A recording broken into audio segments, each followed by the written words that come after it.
Do you know who ordered the construction of the Great Wall of China? No, not just for defense, but for control, for fear, for eternal remembrance of his power. This man didn't just become the first emperor of a unified China. He created the very idea of China as an empire. But at what cost? People feared him more than the gods. He burned books, buried philosophers alive. He outlawed death itself, building palaces of immortality while thousands died on his projects. This isn't a story about a hero. This is a story about a man obsessed with control, Qin Shi Huangdi. And if you think you know what tyranny looks like, wait, you've seen nothing yet. The story of the first emperor of China does not begin with a throne, a battle, or glory. It begins with a scandal. In 259 BC, in the war-torn state of Zhao, a boy named Zhang is born. His father, Ren, was a prince of the Qin state, but at that time he was a hostage in Zhao. His mother, a concubine named Zhao Ji, was, according to some accounts, the former lover of a powerful merchant named Lu Buwei, who gifted her to the prince. Some even claim she was already pregnant when she entered the royal harem. If true, the future emperor may have been the illegitimate son of a castrated merchant. But China didn't care who he was. What mattered was what he would become. Zhang grew up in humiliation and fear. His early years were spent in captivity, then under the shadow of court conspiracies. His mother distanced herself, focusing on her lovers, most notoriously, the eunuch Lao Ai. According to the records of the grand historian by Sima Qian, Lao Ai fathered children with Zhao Ji, posing as a eunuch to infiltrate the palace. When Zhang came of age, he discovered the truth, and he never forgave it. At age 13, Zhang formally became king of the Qin state after his father's death. But the real power remained in the hands of Lu Buwei, his former guardian. During this period, Qin grew rapidly, reforming its army, strengthening central rule. And the young monarch watched, studied others' weaknesses, and remembered.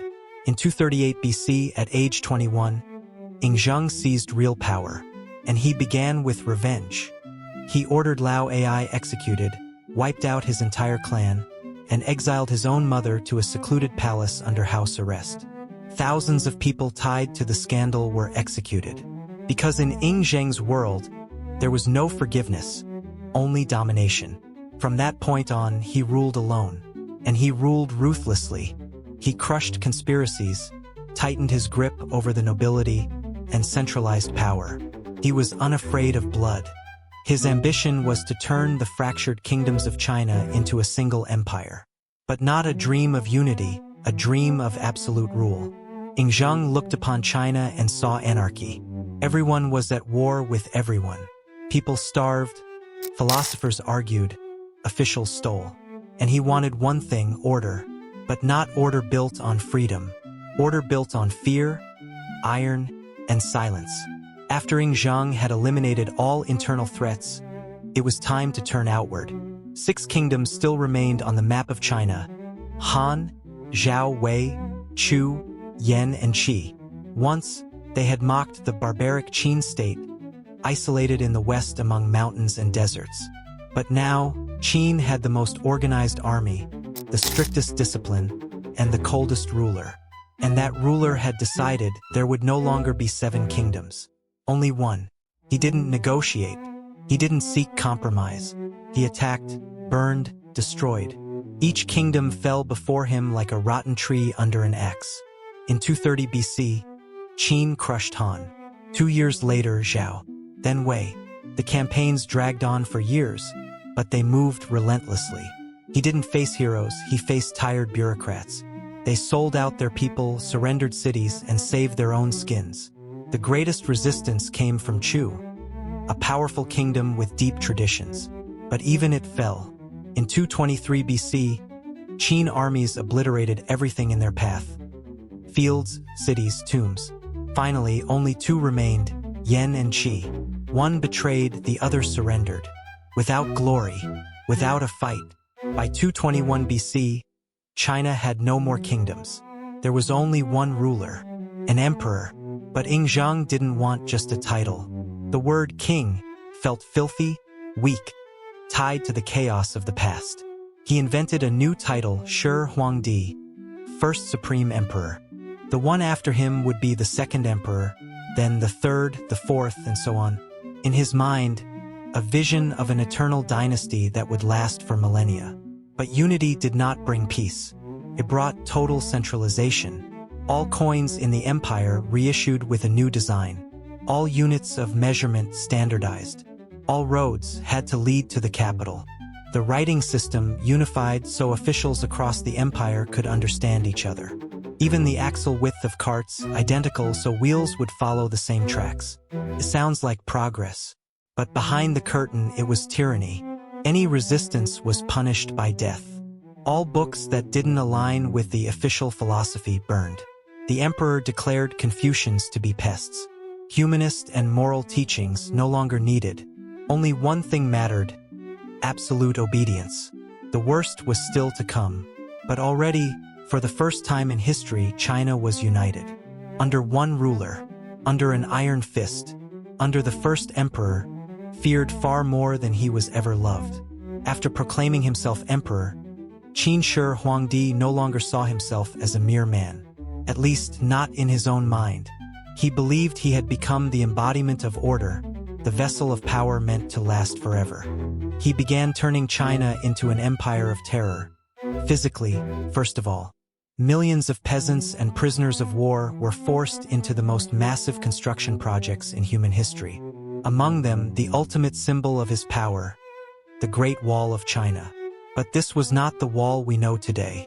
It was a sprawling network of fortifications, built upon bones. Hundreds of thousands died from starvation, cold, and exhaustion. Their bodies were simply buried beneath the walls.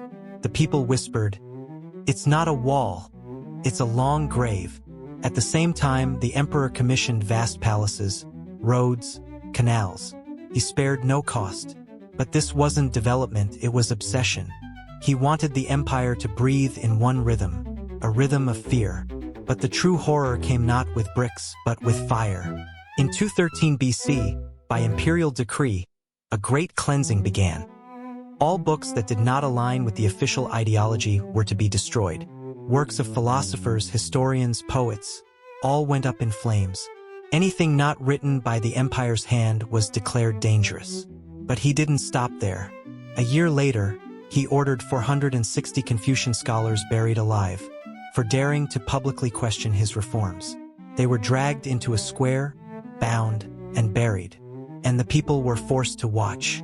This wasn't just an execution. It was a message. All of it was done in the name of order. But behind it all, the emperor had begun to fear the one thing he couldn't control: death. He sent hundreds of expeditions in search of the elixir of immortality. Alchemists, shamans, travelers promised him the elixir of life, which either didn't exist or turned out to be poison.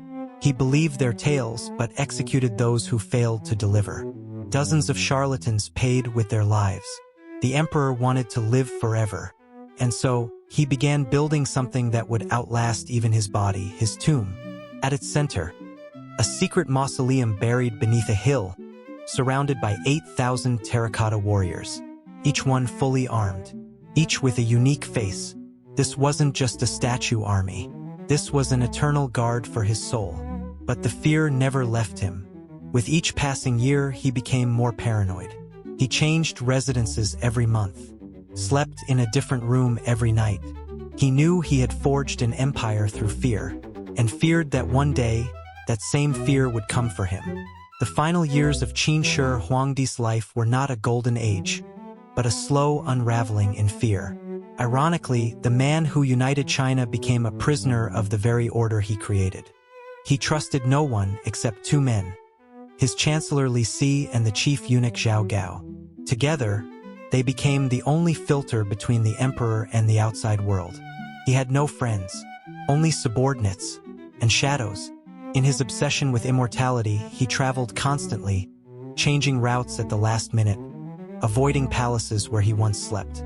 He drank strange mercury-based elixirs, believing they would prolong his life.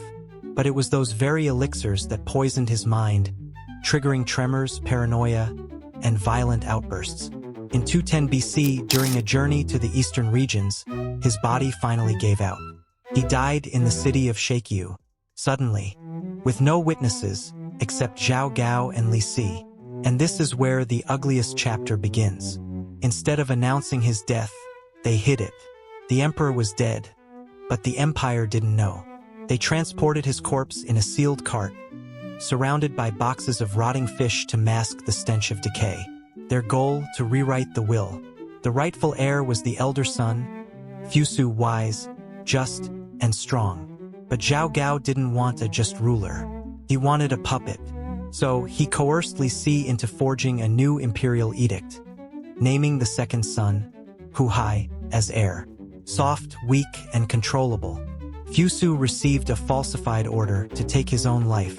He believed it, and he obeyed. By the time the emperor's corpse reached the capital, it was too late. The power had shifted. Hu Hai became emperor, Zhao Gao the puppeteer. What followed was terror, fratricide, purges, executions. The Qin dynasty drowned in its own blood. 3 years after the death of the great unifier, the empire he built ignited in rebellion. The people no longer feared. They were starving, broken, and crushed by taxes and dread. Peasant uprisings, rogue generals, old noble families, all rose up. By 206 BC, the Qin dynasty collapsed. The first empire of China disappeared as quickly as it had appeared. But something remained. The tomb, sealed, untouched. The emperor rests beneath the earth, guarded by rivers of mercury and his terracotta army. Qin Shi Huangdi is dead, but the legend lives on. In the final years of his life, Qin Shi Huangdi's behavior no longer resembled that of a ruler. He was no longer an emperor in the classical sense. He had become a phantom of power, a man who no longer governed an empire but fought ghosts of his own mind. His entire existence revolved around a single idea: not to die. He no longer dreamed of glory, wise rule, or the future of China. He dreamed only of not dying. And that obsession slowly destroyed him from within. It was a fixation bordering on religion. He refused to accept aging as part of nature. He believed that death could be avoided, if one desired it strongly enough and had the power to resist it. He ruled the land, the gold, the people. Why not death?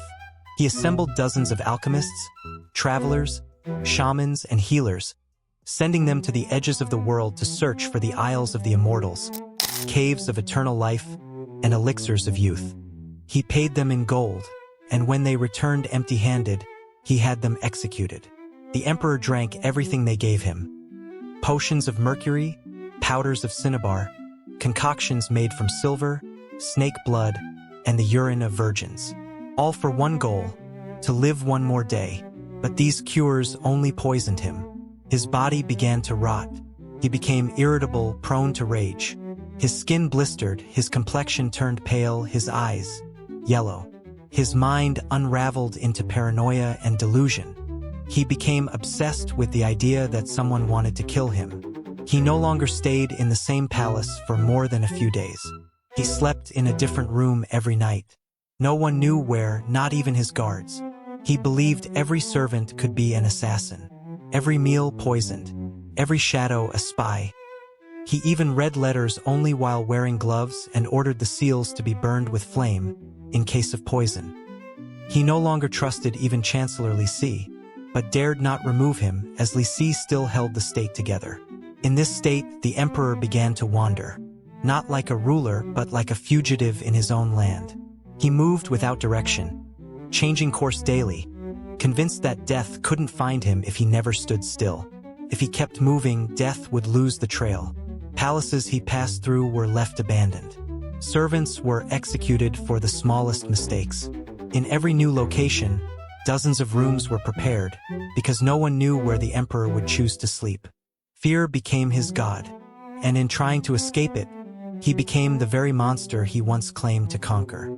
In the summer of 210 BC, Emperor Qin Shi Huang was traveling, far from the capital, far from his palaces, even far from his own armies. He was accompanied by only a small circle of close officials: Chancellor Li Si, the chief eunuch Zhao Gao, and the emperor's youngest son, Hu Hai. The journey was said to be another leg of his endless search for immortality, a mission eastward, toward the legendary islands where gods and immortals were rumored to dwell.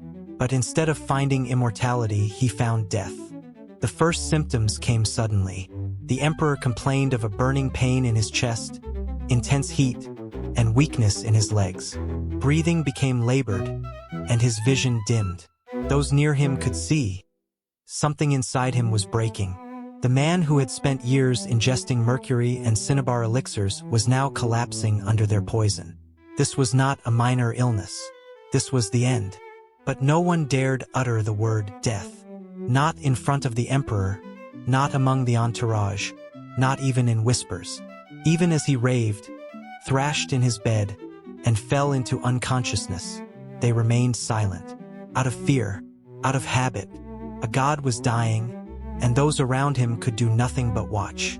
He died in the city of Shakyu, not on his throne, not surrounded by ministers or honor, but in a makeshift tent, in the heat, drenched in sweat and the stench of medicine. At his side, only 2 officials and a confused son. And there, over the emperor's still warm body, Zhao Gao spoke the fateful words. If we reveal the truth now, we all die. The army will be paralyzed. The provinces will rise in revolt. And who will inherit the throne? Officially, the successor was the emperor's eldest son, Fusu. He was honest, upright, deeply respected by the generals. But for those who wished to continue ruling in the emperor's shadow, he was dangerous. Fusu was independent.